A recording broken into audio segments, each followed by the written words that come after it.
Hay secretos que no se entierran en tumbas, sino en nombres falsos, en retratos cubiertos por el polvo, en relojes que se detienen justo antes del arrepentimiento. Esta historia comienza con un mechón de oro y termina donde la justicia no siempre alcanza.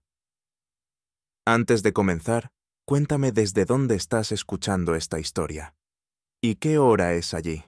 Escríbelo en los comentarios. Es hora de sumergirse en el misterio. Jamás he sentido una mayor afinidad entre la naturaleza y el alma humana que en aquellas tardes de noviembre, en Baker Street, cuando el cielo se cerraba como un libro que rehúsa ser leído y la lluvia descendía con la obstinación de una pena largamente reprimida. La ciudad, envuelta en esa humedad espesa y monótona, parecía contener el aliento, como si aguardara el retorno de algo perdido.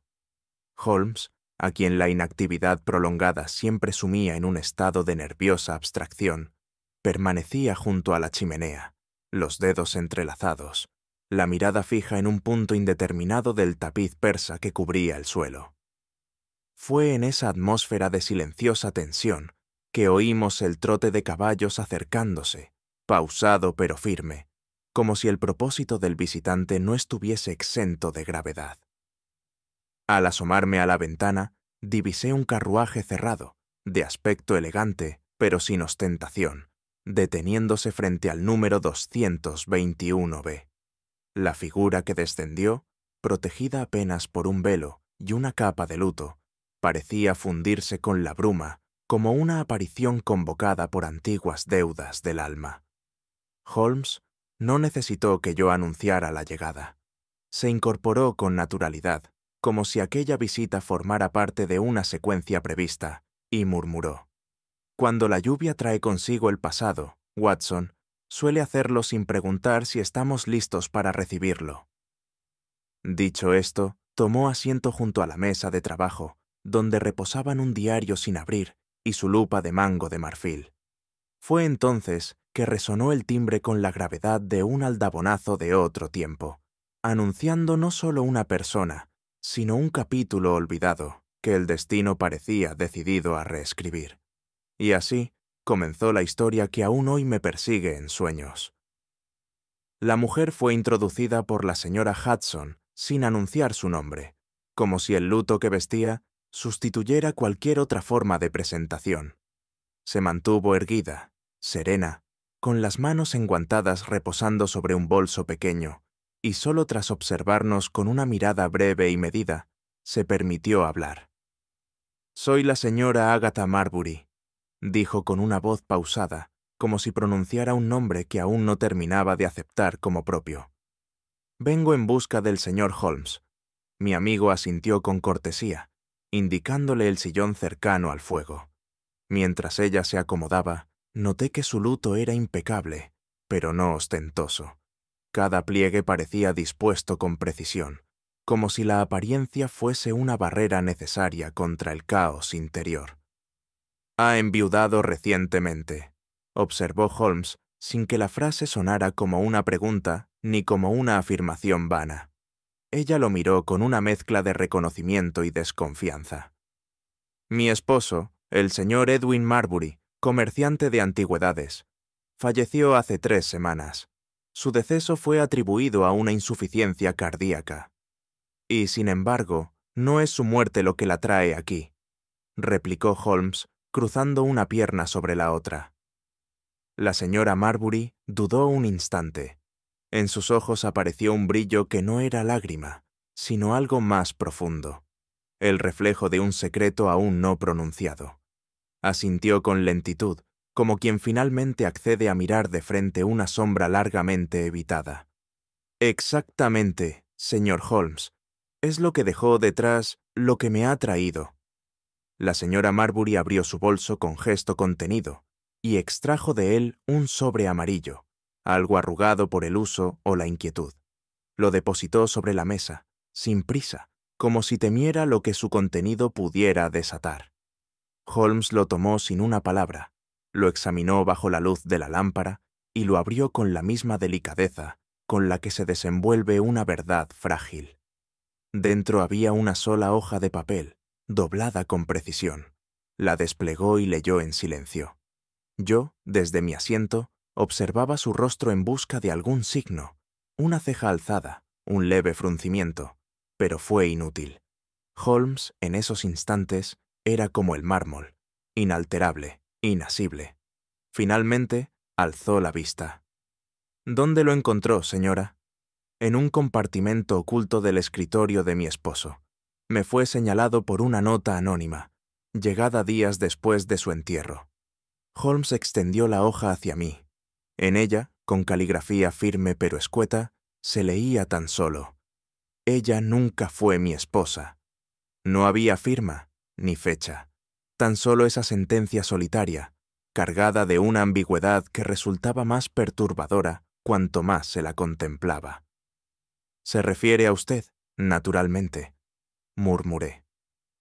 La señora Marbury no respondió, pero su mirada, fija en el fuego, se volvió opaca, como si contemplara un abismo que solo ella podía reconocer. Holmes dejó el papel sobre la mesa, cruzó las manos sobre el regazo y con una calma inquietante pronunció: «Watson, creo que acabamos de recibir una invitación, al lado más sombrío de la memoria.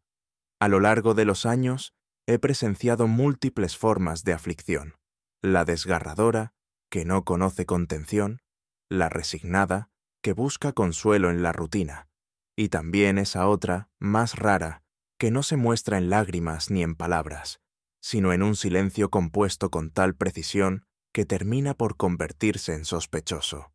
Tal fue, sin duda, el caso de la señora Agatha Marbury. Durante el resto de aquella primera entrevista, noté en ella una compostura que parecía invulnerable. No hubo estremecimiento alguno al mencionar el nombre del difunto, ni inflexión emocional en sus recuerdos, ni siquiera una evocación piadosa de los últimos momentos compartidos. Su luto era correcto, pulcro, casi litúrgico, y sin embargo, algo en él me resultaba hueco, carente del temblor íntimo que suele acompañar la pérdida verdadera. Holmes, por su parte, la observaba no con desconfianza, sino con una atención atenta y silenciosa, como si estuviese pesando cada gesto, cada pausa, cada palabra no dicha. Él comprendía, mejor que nadie, que el dolor auténtico deja huellas involuntarias, mientras que la imitación del duelo, por digna que parezca, suele exhibir una armonía incompatible con la naturaleza humana. «A veces», dijo de pronto Holmes, mientras ella se retiraba, «lo que no se llora es precisamente lo que nunca se tuvo. Y entonces, el luto no es más que una representación, una que, sin embargo, puede esconder una verdad aún más incómoda». Y así, el primer velo de sospecha descendió suavemente sobre aquella figura enlutada. No fue sino hasta que quedamos a solas que Holmes retomó la hoja que la señora Marbury había dejado en nuestras manos. La observó no como quien busca un mensaje, sino como quien interroga un fragmento de alma escrito en tinta. «No es lo que dice, Watson», comentó con esa calma didáctica que le era propia, «sino cómo lo dice. Observe usted la forma de la letra, firme, simétrica, sin temblor. La tinta, azul añil, el papel, de filigrana francesa. Nada en ello sugiere premura ni desorden mental.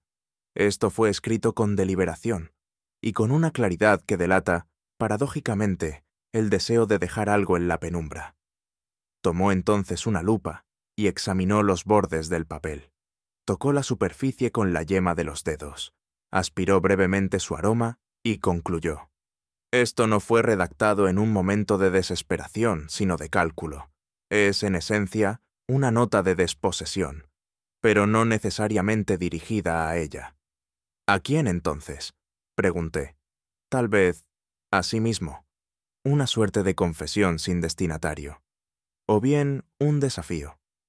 Guardó silencio un instante, como quien escucha a sus propios pensamientos dialogar.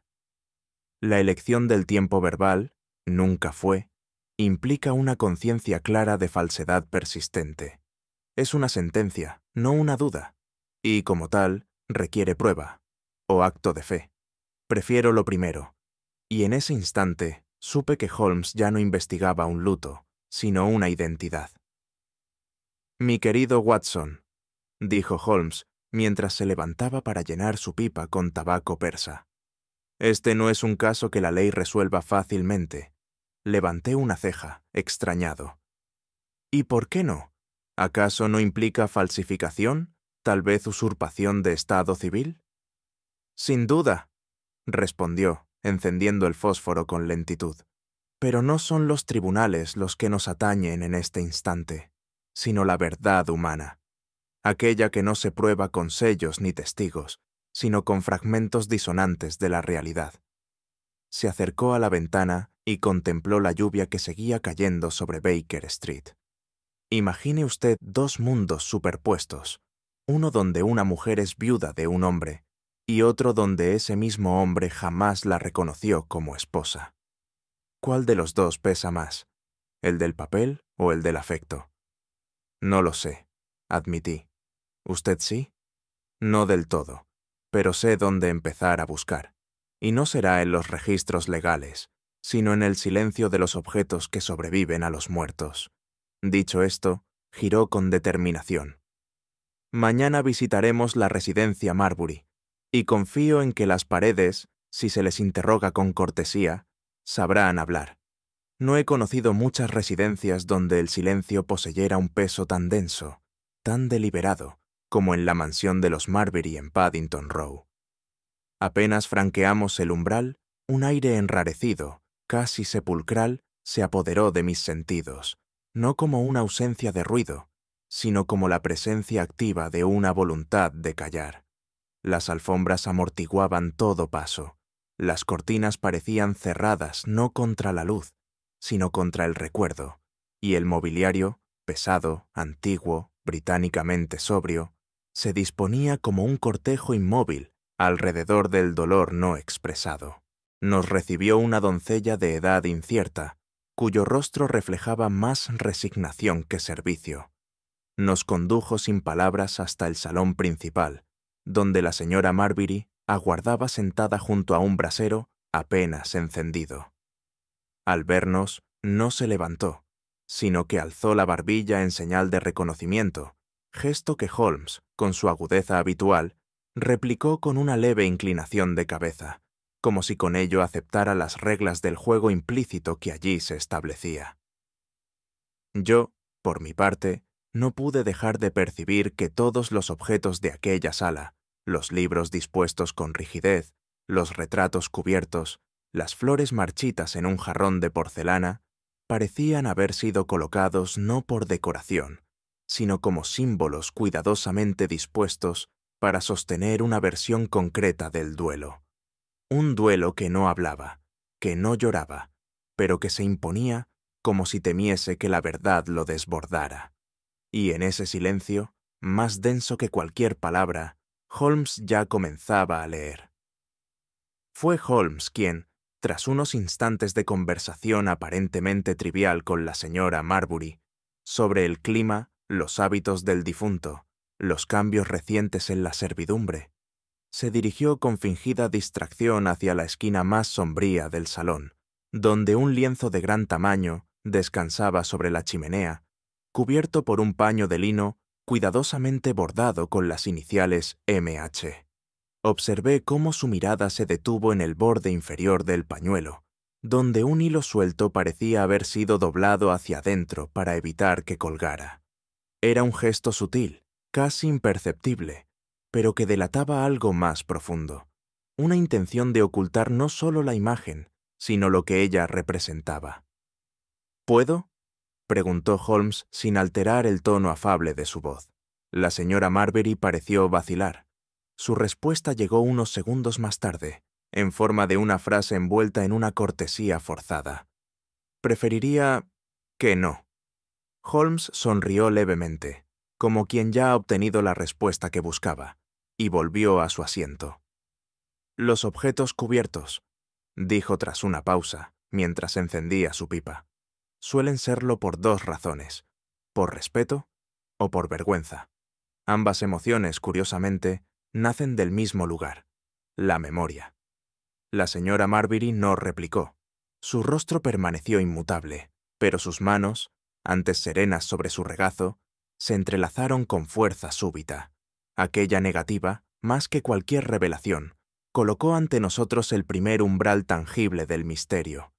No se trataba de lo que podía verse, sino de lo que alguien deseaba que no fuera visto. Y eso, para Holmes, era una invitación más clara que cualquier palabra. Fue mientras Holmes observaba un juego de candelabros antiguos que yo reparé, sin intención consciente, en el reloj de péndulo que adornaba el aparador principal. Su tic-tac, que yo esperaba oír con la precisión que caracteriza a todo mecanismo suizo, brillaba por su ausencia. Me acerqué y noté que las manecillas marcaban exactamente las 9:17. ¿No funciona el reloj?, pregunté con torpe espontaneidad. La señora Marbury giró la cabeza con lentitud. No desde el día en que Edwin falleció. Se detuvo, a esa hora, y no he querido corregirlo. Holmes, que parecía absorto en la inspección de un jarrón de Cloisonné, intervino sin girarse siquiera. Curioso fenómeno, Watson. Hay quienes afirman que ciertos relojes, al fallecer su dueño, cesan su marcha como si les faltase la energía moral que los animaba. Superstición poética, pero eficaz como coartada sentimental. Volvió a su asiento y me dirigió una mirada breve, cargada de intención. ¿Estás seguro de que el mecanismo falló exactamente a esa hora? La viuda asintió, aunque esta vez no habló. Su mirada se fijó en la esfera del reloj como si temiera que alguna palabra adicional pudiera liberar aquello que tanto esfuerzo costaba contener. Holmes no insistió, pero al salir del salón, se detuvo unos instantes ante el aparato. No hay señal de golpe ni de alteración en el péndulo, murmuró. Fue detenido a mano, y tras una breve pausa, añadió. Cuando el tiempo deja de moverse por voluntad humana, suele ser porque alguien desea que cierta hora no sea superada jamás. Así, el salón se convirtió no solo en escenario del duelo, sino en un altar cuidadosamente esculpido para rendir culto a una verdad estancada. Y nosotros apenas habíamos comenzado a rozarla. En medio de aquel salón silente, donde los objetos parecían más guardianes de secretos que testigos de vida, un sonido inesperado rompió la monotonía con un timbre insólitamente humano. «¡No es suya! ¡No es suya!». La frase, pronunciada con voz chillona pero marcada por una cadencia enfáticamente repetitiva, provenía de un rincón lateral cubierto por un biombo de madera lacada.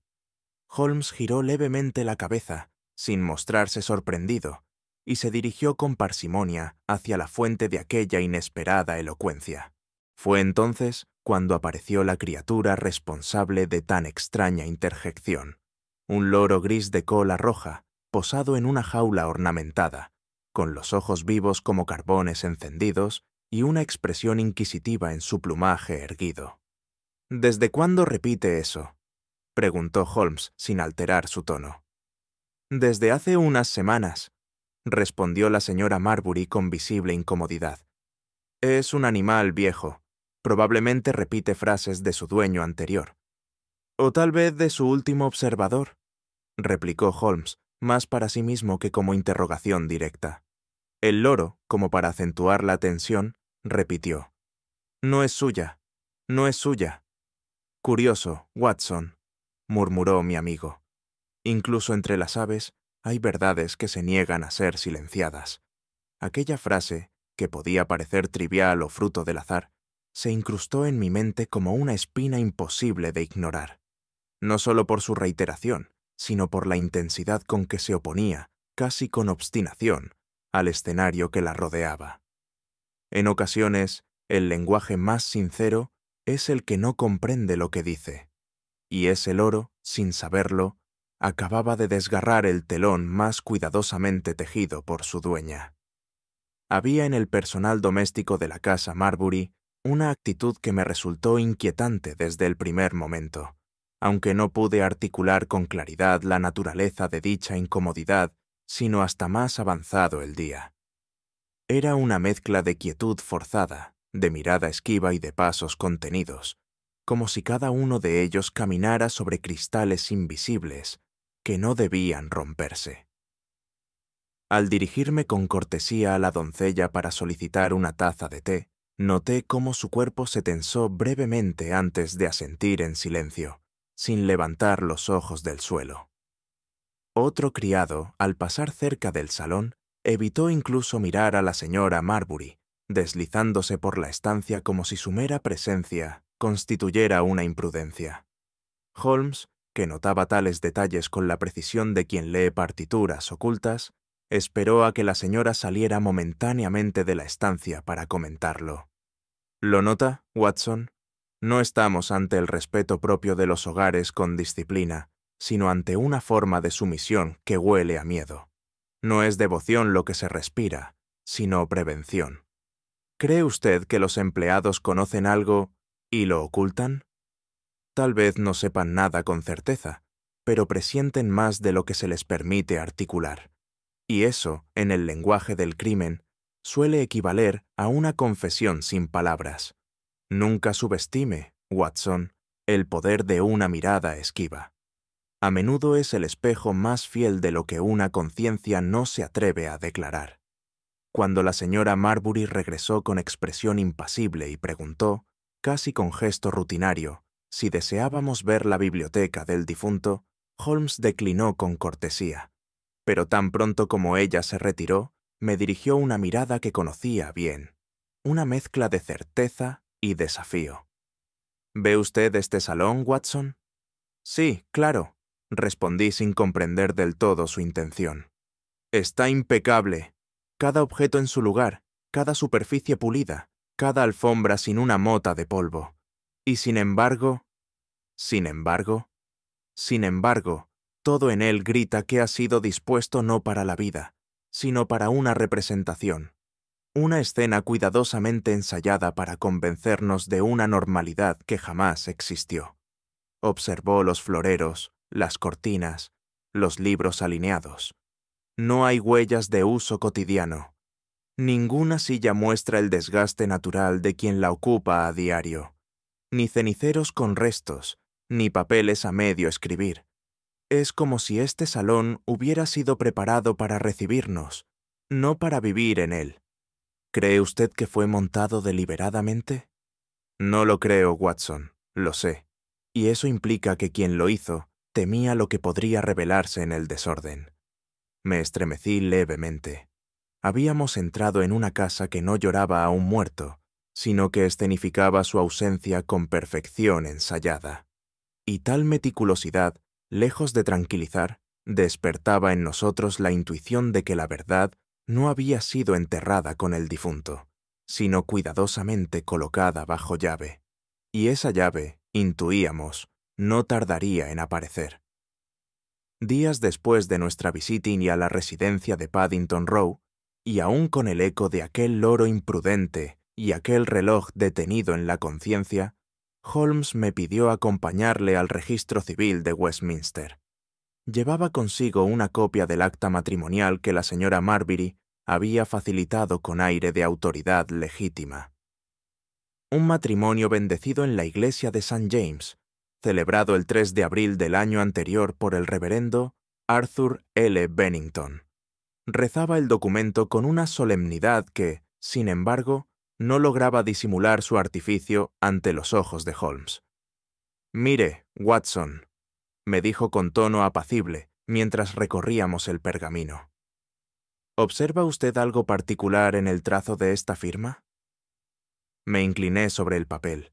La rúbrica del sacerdote aparecía clara, elegante, sin tachaduras ni vacilaciones. «Una letra firme», comenté, «casi demasiado perfecta. Exactamente. Una firma sin alma. Demasiado medida para un clérigo de avanzada edad que, según la información que poseo, padecía de temblores en la mano derecha desde hacía más de un lustro. La grafía contradice su fisiología».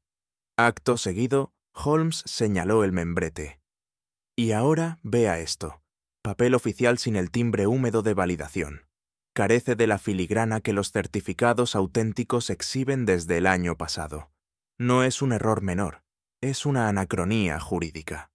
La solemnidad del acto nupcial quedaba, así, reducida a una puesta en escena de papel.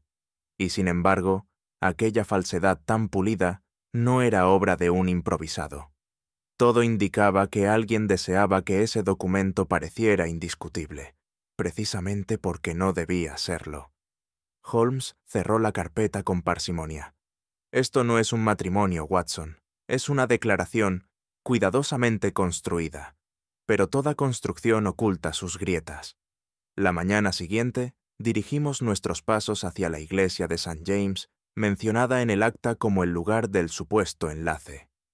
Holmes, siempre respetuoso de las formas, solicitó hablar con el vicario responsable, un tal reverendo Golding, quien nos recibió con cordialidad y manifiesta disposición.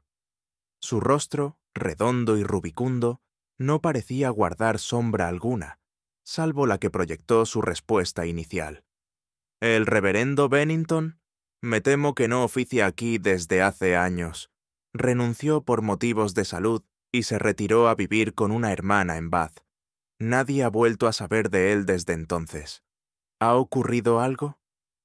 Holmes, con ese talento suyo para despertar curiosidad sin revelar nada, se limitó a sonreír y agradecer. ¿Y no quedó constancia de su reemplazo? Claro, desde luego. Yo mismo tomé su lugar en octubre de 1887. Todo enlace posterior a esa fecha pasó por mis manos y por mi registro. Holmes se detuvo un momento en silencio, como calculando el peso de la información. Luego inquirió: ¿sería tan amable de mostrarnos el libro de actas correspondiente al mes de abril del año pasado?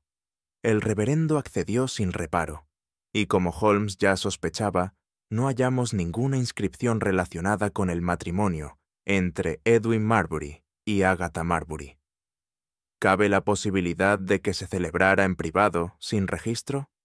Imposible, respondió Golding con gravedad. Esa práctica, si alguna vez existió, es ahora ilegal. Toda ceremonia debe ser registrada y firmada.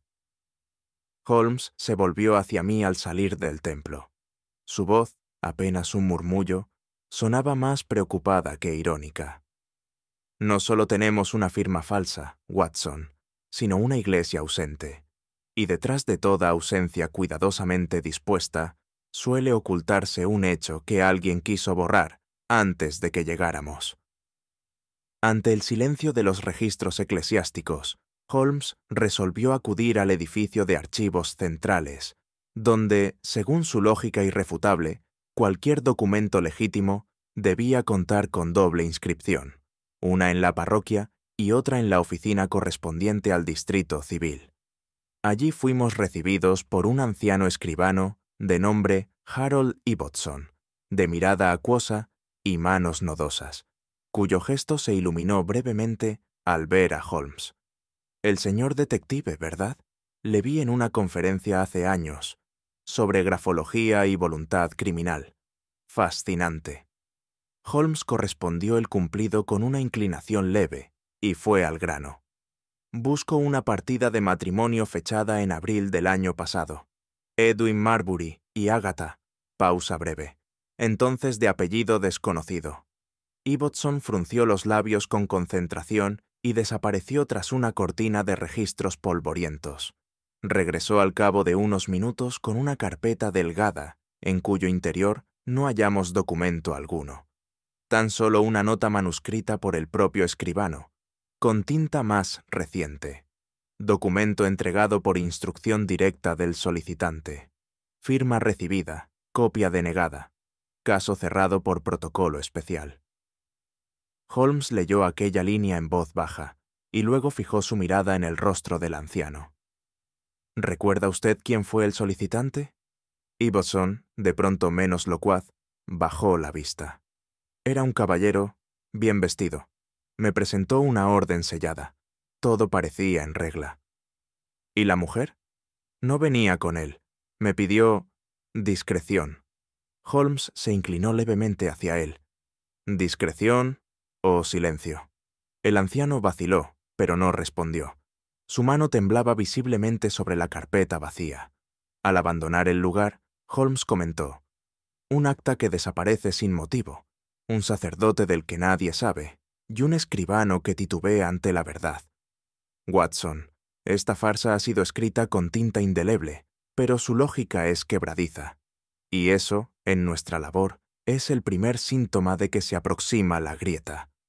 A nuestro regreso de Westminster, mientras Holmes y yo caminábamos en silencio hacia Baker Street, él me indicó, casi con indiferencia, que hiciésemos un pequeño desvío hacia Paddington Row. No me sorprendía que quisiera volver al escenario original. Para Holmes, cada pista debía ser verificada no una, sino varias veces, en distintos contextos de luz, humor y silencio. A una cuadra de la casa, nos detuvimos en la penumbra que proyectaban los altos olmos que flanqueaban la acera. Allí, apoyado contra la verja de hierro forjado que circundaba la propiedad de los Marbury, se hallaba un muchacho que no aparentaba más de 17 años. Llevaba en sus manos un modesto ramo de flores silvestres, acianos, no me olvides, un par de lirios en brote. Lo sostuvo un instante frente a sí, como quien duda entre ofrecerlos o ocultarlos, y luego los depositó, con una delicadeza enternecedora, junto al umbral de la reja, justo bajo el farol apagado. ¿Lo ha visto antes?, pregunté en voz baja. Solo de lejos, respondió Holmes. Aparece siempre al anochecer. No llama, no entra, no espera. El muchacho, sin advertir nuestra presencia, se alejó con paso lento pero firme. Holmes permaneció en silencio, observando las flores como si fueran una carta abierta escrita en idioma olvidado. Las flores nocturnas, dijo al fin, no buscan testigos. Su mensaje no es para los vivos, Watson, sino para aquello que permanece en la sombra. Y por primera vez desde que iniciamos el caso, percibí en mi amigo no solo curiosidad lógica, sino una leve inquietud espiritual. Intrigado por la presencia silenciosa del joven, propuse a Holmes regresar a la noche siguiente, con intención de observarle más de cerca. Él accedió sin entusiasmo aparente, aunque sé bien que esa falta de efusividad en él suele ser indicio de creciente interés. Tomamos posición frente a la panadería cerrada que hacía esquina, ocultos tras la vidriera cubierta de anuncios. La lluvia caía con monotonía helada, y el vapor de nuestras respiraciones empañaba el cristal, cuando vimos aparecer al joven, idéntico a la noche anterior, con el mismo paso discreto y el mismo ramo sencillo. No llevaba paraguas ni capa, como si la intemperie no le afectase. Esta vez, tras depositar las flores, permaneció allí un momento más. Sacó de su bolsillo un pañuelo y con un dedo escribió algo sobre el vidrio empañado de la farola cercana. Holmes, al verlo, avanzó 3 pasos con cautela, mas cuando llegamos, el muchacho ya había desaparecido en la neblina. Nos aproximamos a la farola. El vidrio mostraba 2 palabras escritas con trazo titubeante pero claro. Marguerite vive. No es una afirmación cualquiera, musitó Holmes. Es una declaración de fe, o de delirio. ¿Quién podría escribir eso?, pregunté. Alguien que conoció a Marguerite no como mito, sino como presencia. Alguien que tal vez no cree que esté muerta. Me estremecí. Aquella simple frase, escrita en vapor y evaporada en segundos, dejaba una huella más imborrable que cualquier testimonio firmado. Si esta historia tiene un espectro, añadió Holmes con gravedad, no viene del más allá, viene de aquello que se enterró en vida, y se niega a quedarse en la tumba. Esa misma noche, ya en Baker Street, Holmes desplegó sobre su escritorio una serie de muestras caligráficas recogidas a lo largo del caso. La nota póstuma, hallada en el escritorio de Marbury, la supuesta firma del reverendo Bennington, y varias cartas firmadas por el propio Edwin Marbury, que Holmes había obtenido, no sin dificultad, de un archivista del Museo Británico, donde el difunto había vendido varias piezas antiguas años atrás. Observe, Watson, dijo mientras señalaba los documentos uno a uno. La caligrafía del difunto tiene variaciones naturales. El trazo se afloja en palabras largas. La inclinación varía levemente según el estado anímico o la velocidad. Es una escritura humana. Pasó entonces al acta de matrimonio falsificada. Pero esto es otra cosa. Es metódico, exacto, inhumano. Cada letra parece calcada con escuadra invisible. No hay emoción en esta tinta, solo ejecución. ¿Un falsificador profesional? Peor, un escriba sin implicación. Solo alguien emocionalmente ajeno al contenido puede reproducirlo con semejante neutralidad. Es la letra de quien escribe por encargo, no por conciencia. Volvió a la nota póstuma. Y esta, en cambio, tiene una singularidad que la hace sospechosa y auténtica. Es torpe, desigual, como escrita bajo presión. Pero hay verdad en su irregularidad. Cerró el cuaderno, meditativo. El alma no se oculta en lo que se escribe, Watson. Se oculta, o se revela, en cómo se escribe. Y quien redactó ese acta no intentaba casarse, sino proteger una farsa. El fuego chispeó suavemente en la chimenea. Holmes se incorporó y dijo en voz baja: «Nos acercamos al umbral, Watson, pero cruzarlo podría implicar no descubrir un crimen, sino desenterrar un rostro que nunca debió haber sido cubierto». La mañana en que regresamos a la residencia Marbury, con pretexto de revisar ciertos documentos del difunto, fui testigo de una de esas observaciones que para cualquier otro hombre habría pasado desapercibida por completo. La señora Marbury, fiel a su compostura habitual, nos recibió con esa mezcla de cortesía gélida y resignación contenida que ya me era familiar. Nos condujo al despacho del fallecido, una habitación de techos bajos, estanterías recargadas y tapices orientales de colores ajados. Y allí, con gesto ceremonioso, nos dejó solos. Holmes se paseó lentamente por el perímetro de la sala, como si escuchase algo bajo la superficie. Detuvo sus pasos junto a la alfombra que cubría la mitad del parqué, y tras levantar un extremo con su bastón, me miró con una ceja arqueada. ¿Percibe usted, Watson, la leve diferencia sonora al pisar aquí? Me incliné, golpeé con los nudillos y sentí una resonancia hueca, imperceptible para el oído común. Un compartimento oculto, dije, impresionado. Holmes asintió. Y no lo está por casualidad. Ningún coleccionista de antigüedades, como lo fue el señor Marbury, confía sus posesiones a los armarios convencionales. Tras una inspección meticulosa, encontró un mecanismo empotrado en el zócalo inferior de la pared. Bastó un leve giro de una escuadra de latón para que se levantara una tabla con bisagra disimulada. Lo que allí se ocultaba no era oro ni documentos oficiales, sino algo más privado. Holmes no dijo palabra, pero sus ojos, siempre tan analíticos, brillaron con la intensidad de quien ha tropezado, por fin, con la llave de un enigma largamente cerrado. El compartimento, cuidadosamente forrado en fieltro oscuro, albergaba objetos que en otro contexto habrían pasado por una simple colección privada. Mapas antiguos enrollados con cintas de seda, 2 monedas romanas de cobre con inscripciones aún legibles, un medallón con la imagen de San Jerónimo y una pequeña libreta encuadernada en piel roja. Fue esta última la que atrajo la atención de Holmes. La abrió con lentitud y tras unas primeras páginas en blanco, halló una serie de cartas cuidadosamente dobladas y ordenadas por fecha. Ninguna llevaba sobre ni membrete oficial, solo una caligrafía femenina, firme y elegante, coronada con la misma firma en cada epístola: Marguerite H. No necesitábamos más para comprender la magnitud del hallazgo. Aquel nombre, hasta entonces flotando en el aire como un eco sin cuerpo, adquiría de pronto contorno, trazo, carne emocional. «Lea esto», me dijo Holmes, entregándome la primera carta. La misiva comenzaba con tono íntimo, dirigido sin titubeo al querido Edwin, y en ella se hablaba de un viaje suspendido, de una espera no correspondida, de un anillo que aún guardo, aunque ya no me lo pidas. Pasé a la segunda. Mencionaba a Ágata, pero no como rival, sino como presencia ominosa, surgida sin explicación. ¿No le parece?, dijo Holmes en voz baja, que estas cartas hablan desde un umbral previo al olvido.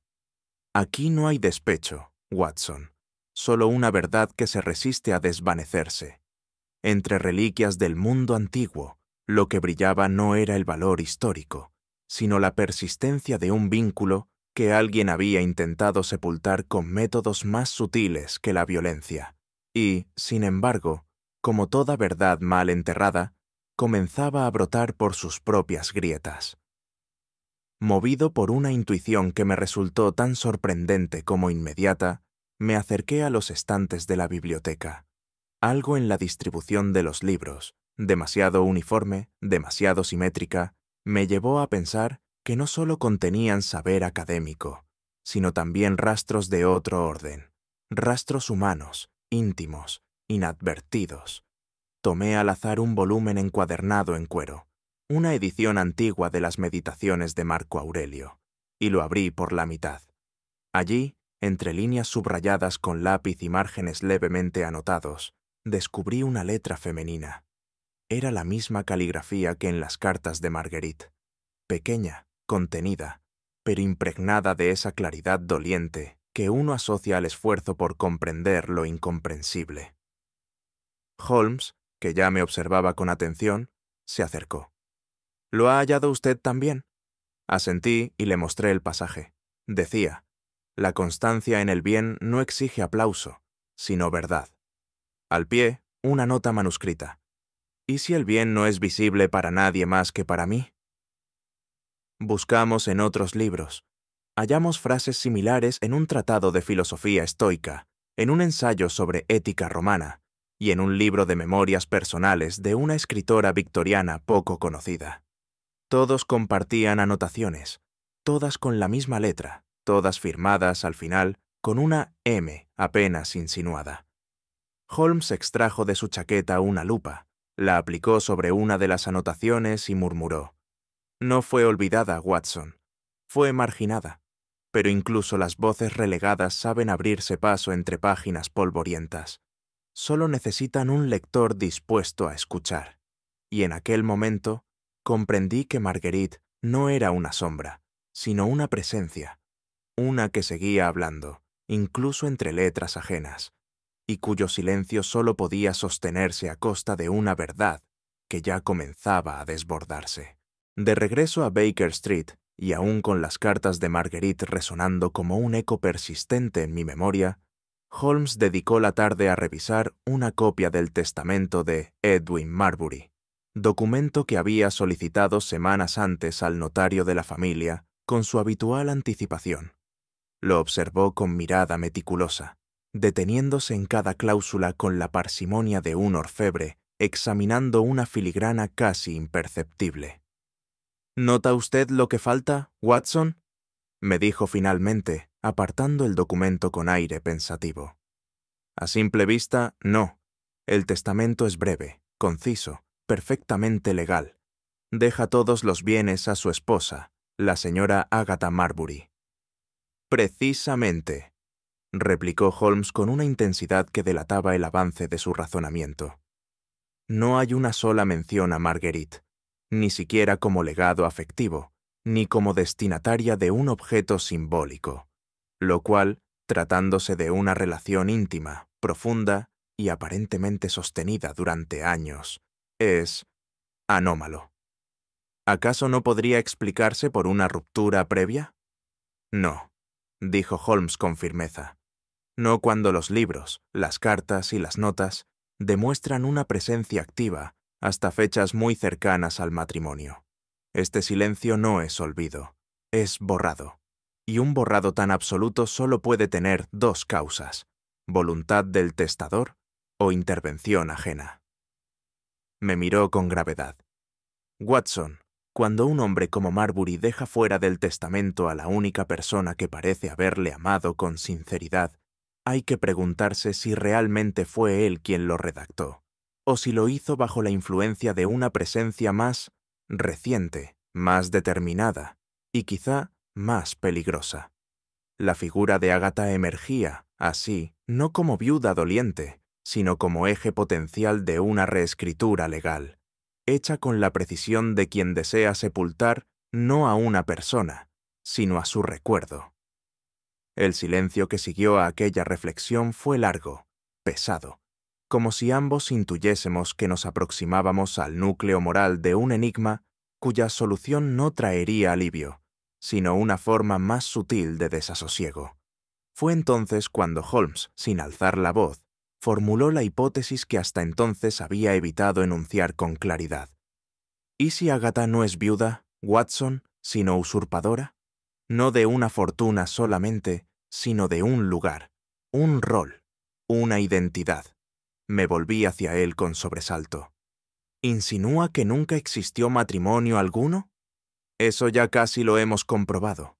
El reverendo ausente, el acta falsificada, el escribano tembloroso, todo apunta a un montaje legal.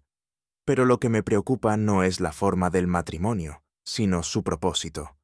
Se levantó, caminó hasta la ventana y añadió: Imagine que Marguerite era la prometida legítima y que algo, una presión, una amenaza, un acto encubierto, la eliminó del camino, no mediante el crimen visible, sino mediante el borrado, y en su lugar alguien más se presentó como esposa, con papeles, con duelo, con lágrimas aprendidas.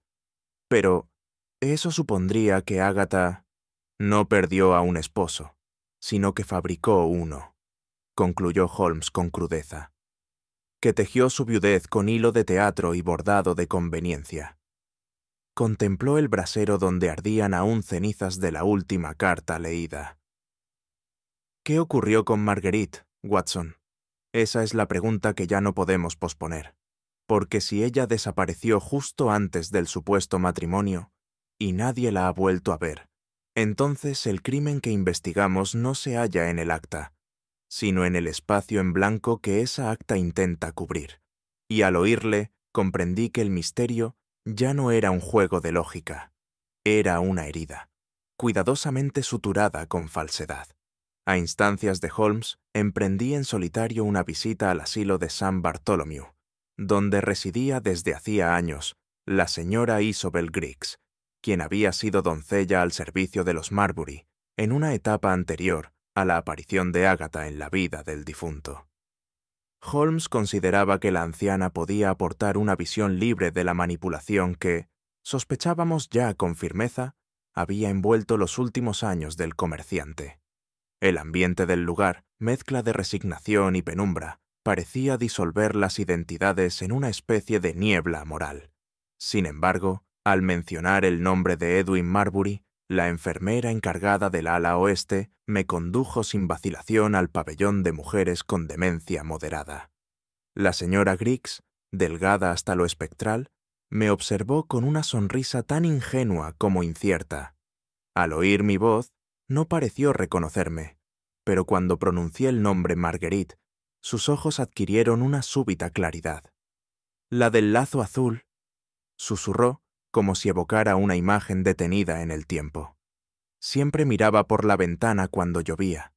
Me incliné hacia ella, tratando de mantener la calma. «¿Qué ocurrió con Marguerite, señora Griggs?» La anciana bajó la mirada y comenzó a murmurar frases entrecortadas. No debía entrar ese día. Lloraba. La señora nueva ya estaba allí. Demasiado pronto. Demasiado pronto. Holmes tenía razón. En los márgenes del olvido, a veces se esconde una verdad que solo puede pronunciarse sin filtros. Aquella mujer, con sus fragmentos inconexos, no ofrecía datos precisos. Pero por primera vez, el nombre de Marguerite emergía con voz humana desde el fondo de un silencio cuidadosamente construido. Y lo que la anciana no lograba ordenar, nuestro juicio ya empezaba a entretejer. A nuestro regreso, le relaté a Holmes cada palabra pronunciada por la señora Griggs, cada pausa y cada gesto de aquella memoria quebrada. Él, sin apartar la mirada del fuego, Escuchó en silencio, como si las palabras de la anciana constituyeran no una información, sino una clave interpretativa que había estado aguardando. «Observe usted, Watson», dijo tras un prolongado silencio. «La señora Griggs no afirma que Marguerite muriera. No dice «la enterraron» ni «se despidió». Lo que repite, lo que le pesa como una condena sin juez, es que llegó demasiado pronto, que ya estaba allí la otra. Eso implica simultaneidad, no sucesión. Y esa superposición, Watson, es fatal. ¿Sugiere usted que Agatha tomó el lugar antes de que Marguerite desapareciera? Sugiero que el matrimonio nunca fue la consecuencia de una muerte, sino su cobertura, o, en el más inquietante de los escenarios, su causa. Me estremecí ante la fría lógica de sus palabras. Entonces, ¿cree usted que hubo crimen? No necesariamente en el sentido legal. No hablo de cuchillos ni de venenos, respondió con voz templada, sino de actos cuidadosamente envueltos en legitimidad. ¿Qué ocurre, Watson, cuando alguien es borrado sin rastro? Cuando una persona desaparece sin que se declare su ausencia, sin que se denuncie su marcha, y su lugar es ocupado al día siguiente como si jamás hubiese existido. Holmes tomó una hoja y trazó una línea, luego la cruzó con otra. La vida de Marguerite y la presencia de Agatha se intersectan en un punto imposible, y ese punto es el matrimonio, el supuesto matrimonio. Respiró hondo y añadió con gravedad: «No hemos descubierto un crimen clásico. Hemos tropezado con una suplantación absoluta, un silencio tan perfecto que solo puede haber sido cuidadosamente orquestado. Y en su voz, por primera vez, percibí no indignación, sino algo más profundo, compasión racional. Aquella misma noche, impulsado por una sospecha que no llegaba a formular, Holmes me pidió que lo acompañara una vez más a la residencia Marbury. La señora Agatha, aunque visiblemente fatigada, no puso objeción alguna. Aquel despacho que tantas veces habíamos recorrido sin grandes revelaciones, comenzó a mostrar, bajo la presión de lo inminente, detalles que antes nos habían pasado inadvertidos. Holmes se detuvo frente a una estantería secundaria, más baja y menos ornamentada. Allí, entre volúmenes de devocionarios y tratados de liturgia, extrajo una vieja Biblia encuadernada en cuero resquebrajado por los años. Al abrirla, algo se deslizó desde sus páginas centrales. Lo recogí antes de que tocara el suelo. Era un anillo de compromiso, sencillo pero de notable antigüedad, con las letras EMAMH grabadas en su interior. Junto a él, cuidadosamente doblado, un mechón de cabello dorado, sujeto por una cinta azul. Holmes no dijo nada. No era necesario. Aquellos dos objetos, ocultos entre las páginas de las escrituras, constituían una confesión muda, pero imborrable. Allí no había declaración legal ni firma oficial, pero sí el testimonio puro del afecto verdadero. La fe, diría uno, escrita no en dogma, sino en recuerdo. Ni siquiera ella pudo destruir esto, murmuró Holmes. Lo escondió, sí, pero lo conservó. ¿Por qué guardarlo si deseaba borrar a Marguerite? Tal vez porque hay verdades que incluso el impostor más hábil no se atreve a destruir del todo, replicó con una melancolía inesperada. Quizá, en el fondo, no para conservarlas, sino para que alguien más las encontrara. Y en esa Biblia, que no ofrecía salvación, sino memoria, yacía, sin liturgia ni epitafio, la única tumba que Marguerite pareció haber tenido. Pero aún quedaba algo más que no habíamos tocado: el motivo y la conciencia. Sostuve entre mis dedos aquel mechón de cabello, tan delicado como el recuerdo que evocaba. El lazo azul que lo sujetaba había perdido su intensidad, y el dorado de la hebra comenzaba a palidecer con los años. Sin embargo, en su fragilidad residía una elocuencia muda, más poderosa que cualquier testimonio pronunciado. Aquella hebra contenía, comprimido como en una cápsula de ternura marchita, todo el tiempo que Marguerite había sido silenciada por la historia oficial de los Marbury. Me vi asaltado por una emoción que no lograba precisar, mezcla de melancolía, indignación y una forma de respeto solemne. Porque ese cabello no era solo un vestigio sentimental, era la evidencia de una existencia deliberadamente relegada, excluida del relato legal, social y conyugal de aquel hogar. Y sin embargo, allí permanecía, como si se negara a desaparecer del todo. «Watson», dijo Holmes con tono sosegado pero firme, «observe la fecha impresa en la primera página de la Biblia, diciembre de 1879. Ahora bien, la señora Agatha aparece en documentos públicos como esposa legítima a partir de abril de 1880, pero el anillo lleva inscrita la fecha de agosto de 1878. La secuencia es reveladora. Entonces, ¿hubo un primer compromiso anterior al matrimonio conocido? Más aún, hubo una unión, probablemente privada o informal, anterior a la que luego se legalizó con otra mujer, y entre ambas solo media un intervalo de desaparición. Holmes tomó la hebra con sumo cuidado, como si la tocara no con los dedos, sino con la conciencia. El tiempo, mi querido Watson, no se mide solo en relojes, también se cuenta en ausencias inexplicadas y en recuerdos que alguien intentó enterrar bajo la apariencia del decoro, y mientras lo decía, su voz contenía no triunfo, sino una gravedad que solo la verdad negada puede imponer. Fue en aquel instante, en el que el anillo, la hebra y las fechas componían ya una sinfonía silenciosa de evidencias, cuando Holmes articuló su conclusión con una lucidez desarmante. La señora Marbury, declaró, no es, ni ha sido jamás, viuda. Lo miré perplejo, como si me hablara en un idioma oculto tras las apariencias. ¿No es viuda?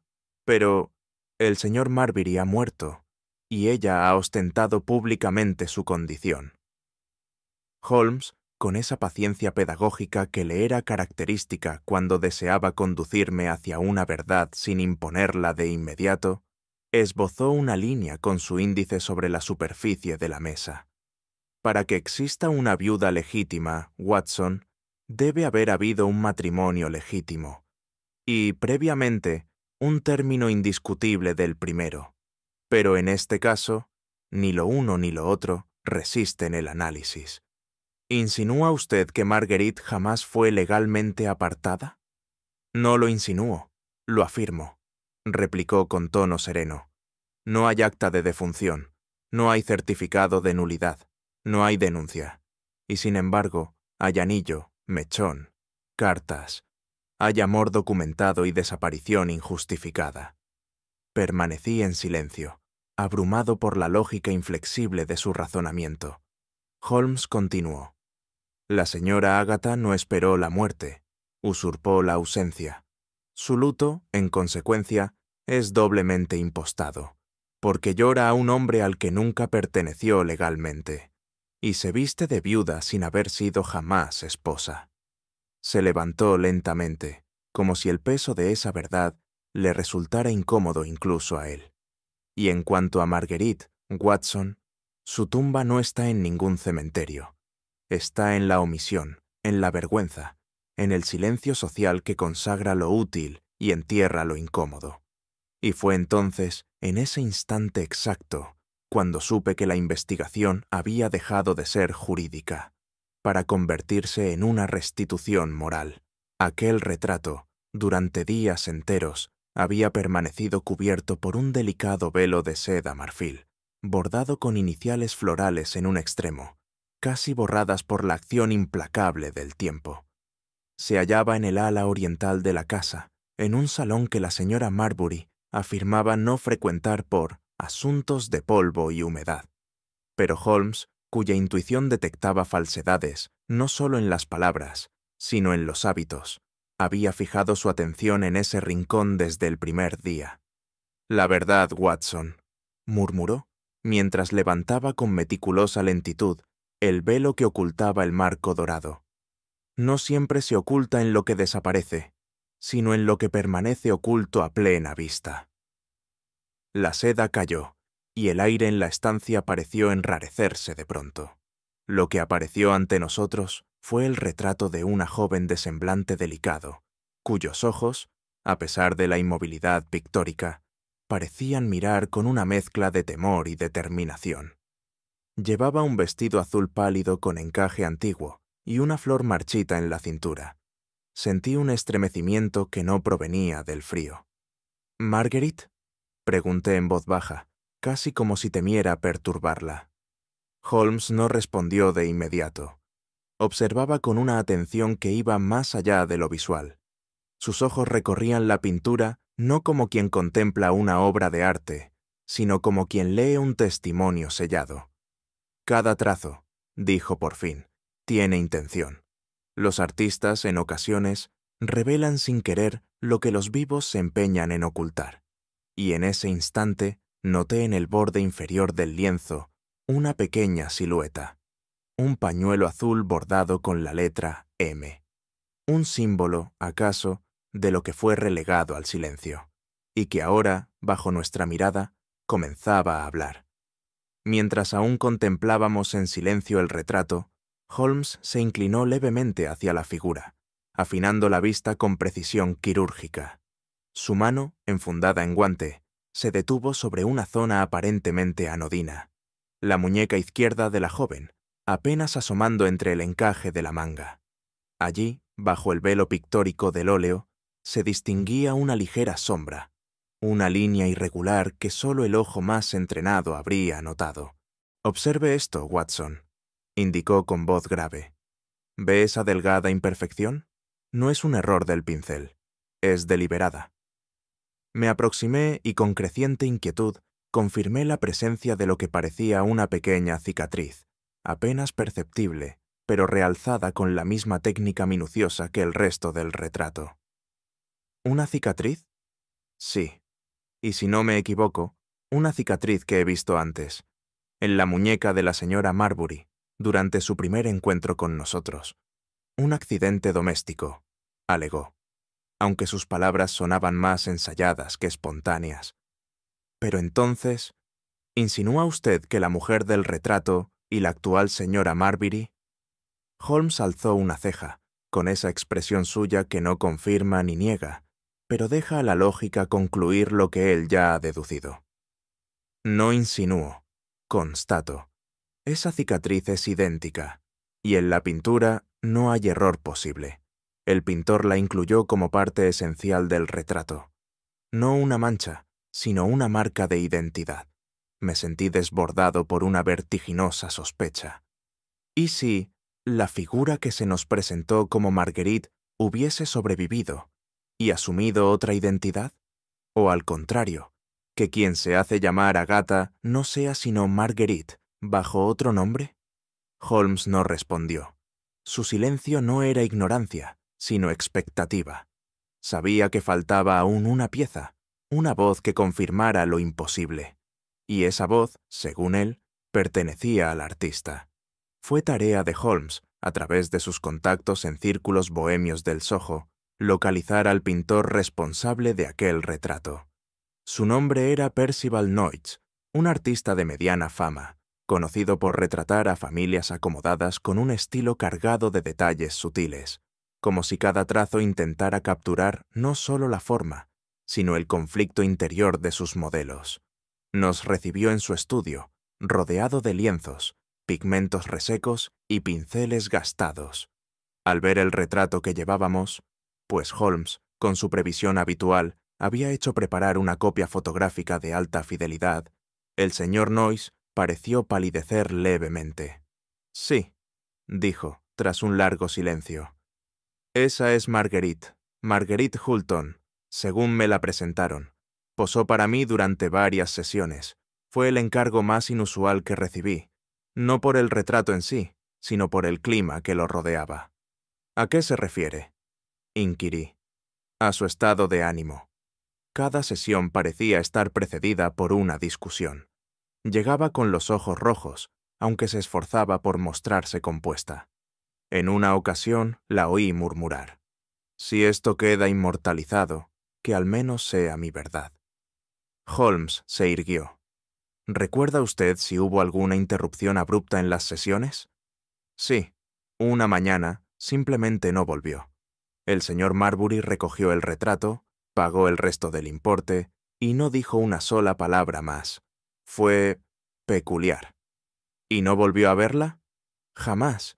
Ni en exposiciones, ni en los círculos de arte, ni en la prensa social.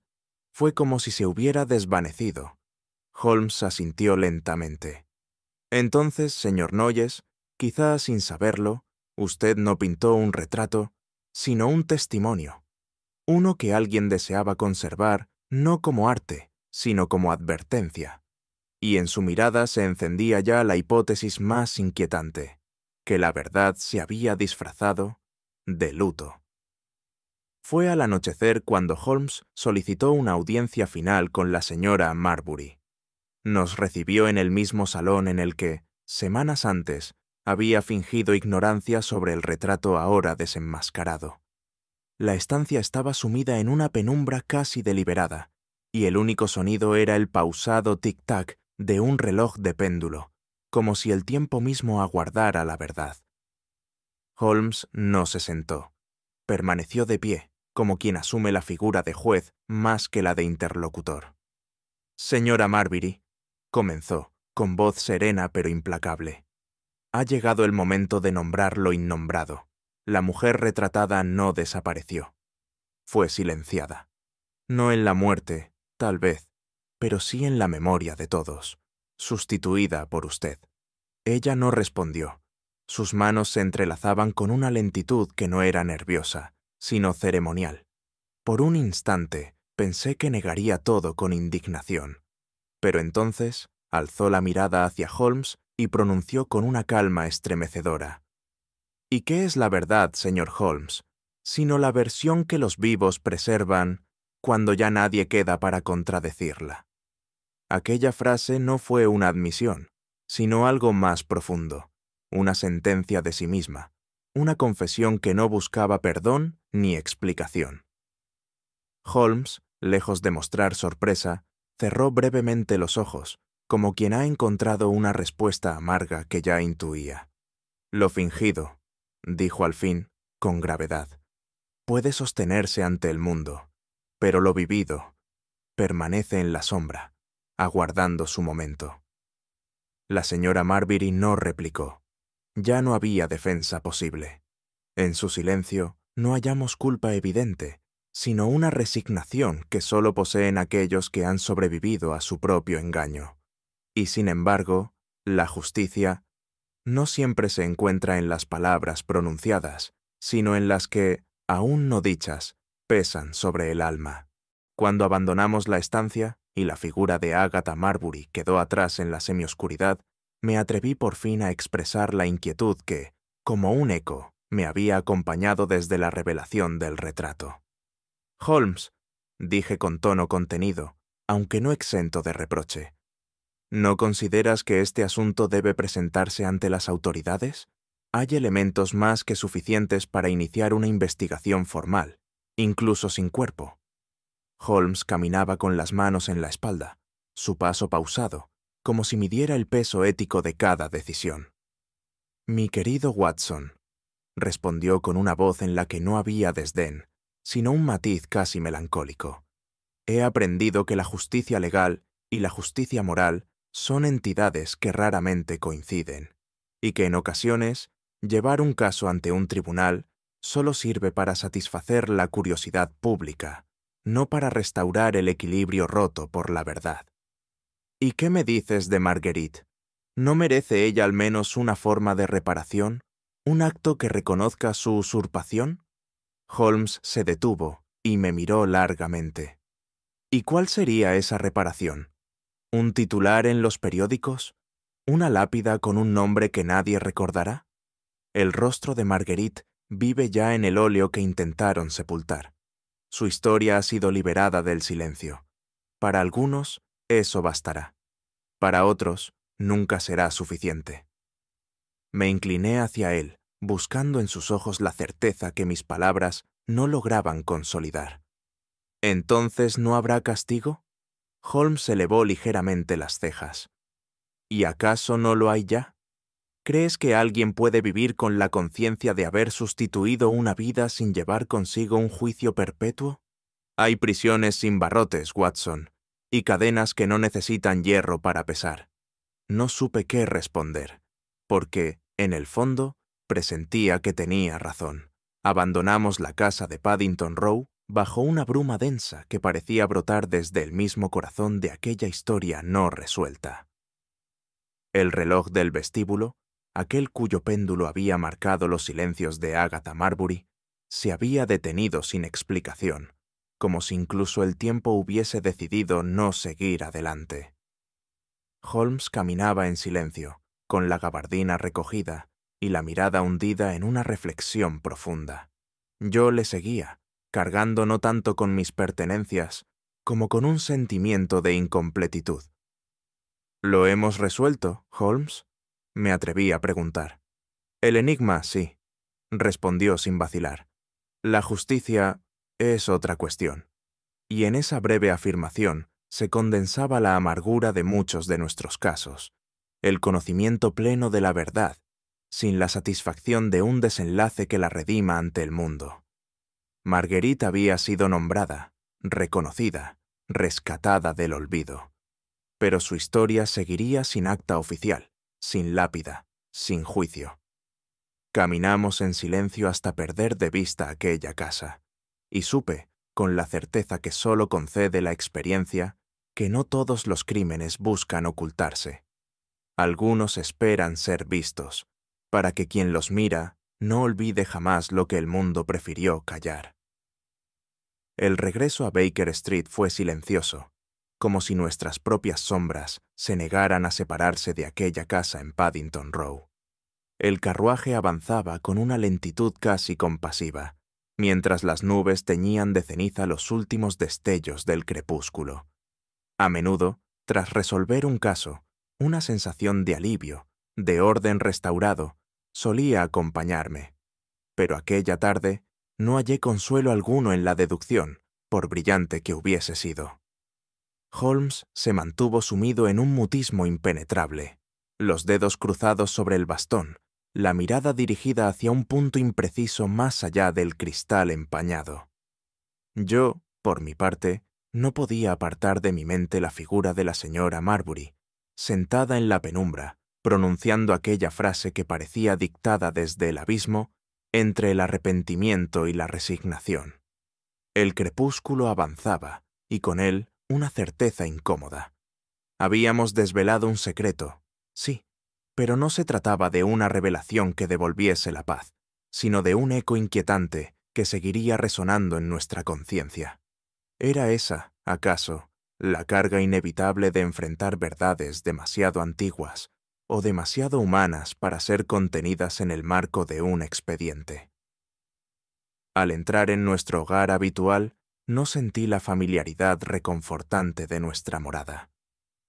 Baker Street, con sus paredes rebosantes de libros, archivos y mapas, se me antojó por un instante insuficiente para acoger la bruma moral que habíamos traído con nosotros. Era como si algo se hubiera adherido a nuestros abrigos, intangible y persistente.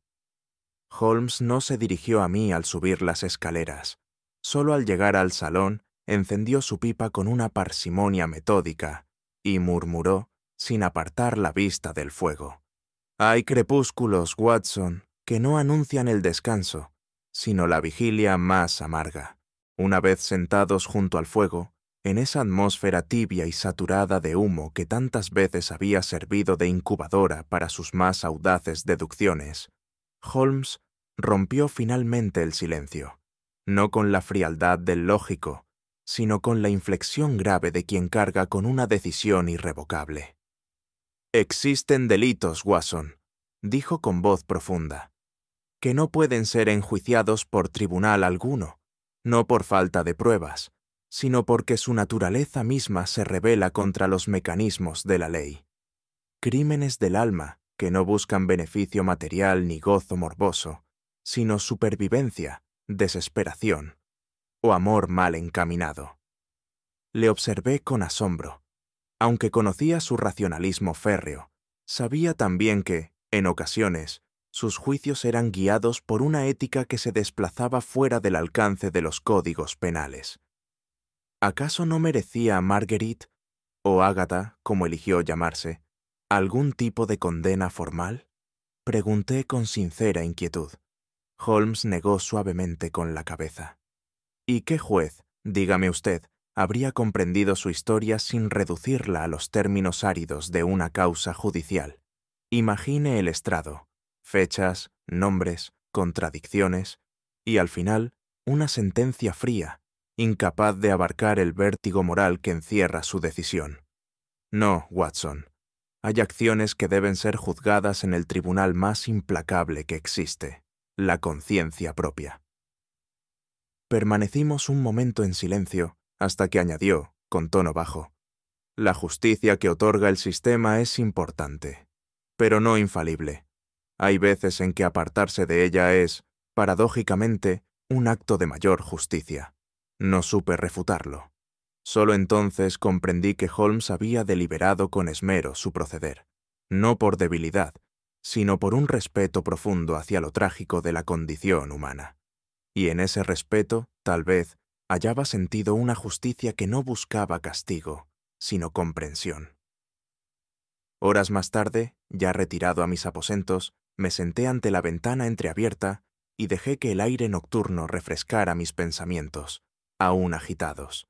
Sentía, con una intensidad que me sorprendía, que nada se había cerrado del todo, como si, pese a la lógica incontestable de Holmes, algo esencial hubiese quedado sin nombrar, sin rescatar.